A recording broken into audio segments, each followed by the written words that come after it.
हमारे के चूथा चिथा उड़ाई लखनऊ में रहे ना दी लोग हमरा के हाथी चले बाजार तो कुत्ता भौंके जा।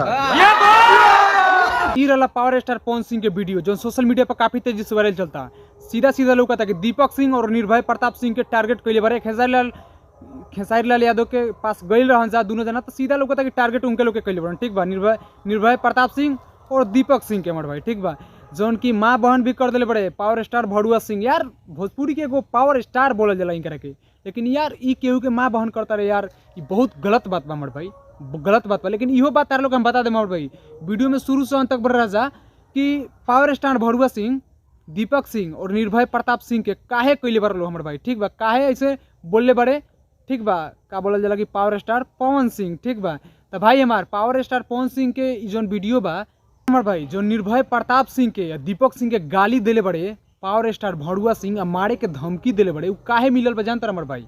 खास कि सोशल मीडिया पर काले एगो वीडियो वायरल कैले बड़े लोग दीपक सिंह और निर्भय प्रताप सिंह। ठीक बा, आरजेडी के गाना पर रील बना के आ खेसारी लाल यादव के टीम में जुड़ल वालों, यही के वजह से दीपक सिंह के या निर्भय प्रताप सिंह के गाली देते रहे पावर स्टार भड़ुआ सिंह।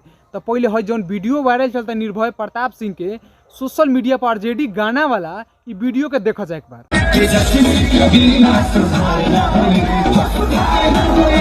यह बा वीडियो जौन वीडियो के लेके पावर स्टार पवन सिंह के मतलब शरीर में आग बुलबुला हो गल बा हमारे भाई। यार दीपक सिंह और निर्भय प्रताप सिंह यार आरजेडी के गाना पर रील बनेले वालो, खेसारी लाल यादव के टीम में जुड़ गए लो। यार का दिक्कत बा यार, केहू के अथी पर बना सकेला यार, में कोनो गलत बात थोड़ी ना बा यार। का निर्भय प्रताप सिंह राजपूत हमें तो आरजेडी के फैन नहीं करने यार, ऐसा कोनो बात नहीं के यार।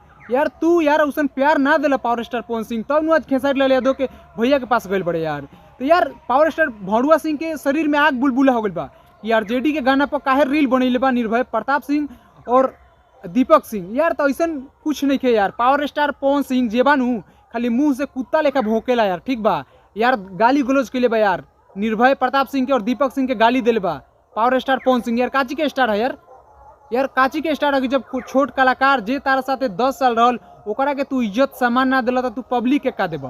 तो भाई हमार साफ साफ लौकता कि आरजेडी के गाना बाजला खाती निर्भय प्रताप सिंह के दीपक सिंह के पावर स्टार पवन सिंह गाली दिले बड़े, जो सोशल मीडिया पर काफ़ी तेजी से वायरल चलता।